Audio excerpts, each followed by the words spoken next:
Smoking marijuana can create respiratory problems, and so vaporized cannabis is one alternative, as I talked about before.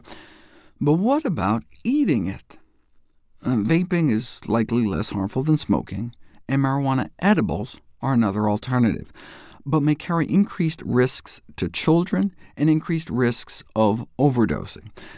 I'd add a third risk to that, and that's pets. Since the legalization of recreational marijuana in Colorado, edibles comprise almost half of total cannabis sales, and a significant correlation was found between the rise in use and the rise in marijuana toxicosis cases at veterinary hospitals, contributing, they think, to 2 dog deaths in the state. Thankfully, there have been no reported deaths among children from marijuana exposure, though some have ended up on life support, as an edible marijuana overdose can lead to severe respiratory depression. Colorado regional poison control cases did increase significantly after recreational pot became legal, and at a higher rate than the rest of the United States, which is one reason the American Academy of Pediatrics continues to oppose legalization. In the very least, they shouldn't be packaged like this. Some states have since banned selling marijuana-infused candy with that kind of imagery, but to play it safe, maybe we shouldn't be making cannabis candy at all. To put this in perspective, though, the Rocky Mountain Poison Control Center reported thousands of kids in Colorado requiring treatment after accidental ingestion of things like cosmetics and vitamins, compared to the relatively few cases involving marijuana edibles. And you want to talk about poisoning deaths? How about alcohol? Whereas deaths attributed to marijuana are few and far between, though there have been a few. The problem is that you may not feel an effect from edibles for an hour or two after consumption, and so you don't know how much to take, and may then overconsume after an hour since you haven't felt anything yet.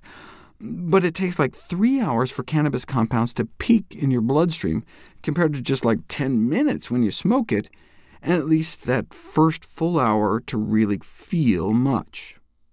That's what happened right after legalization in Colorado. A 19-year-old died after consuming a marijuana cookie. He had one piece, twiddled his thumbs for 30 to 60 minutes, didn't feel anything, so ate the rest of the cookie. 2.5 hours later, he jumped to his death off a 4th-floor balcony. A month later, a second guy apparently went psychotic and fatally shot his wife while she was calling 911 for help. A common story for these kinds of cases was eating the recommended serving size, feeling nothing, and so then decided to eat the rest, ending up restrained in the psych ward, complaining that they're God, or mutilating themselves because friends wanted their energy back. The marijuana industry responded by basically blaming the victim, saying, look, no one buys a bottle of Jim Beam and thinks they should consume it all in one sitting. Yeah, but people do expect to be able to eat a whole cookie. I mean, who eats just 1/10 of a cookie? I mean, you could look at other over-the-counter products. There's specific labeling as to dosing and warnings. It seems odd that edible cannabis was not held to the same standard as a bottle of Tylenol. In 2016, Colorado regulators did enact new rules for labeling edibles, including their THC content right on the labels. How accurate are those labels, though? We didn't know until they were put to the test.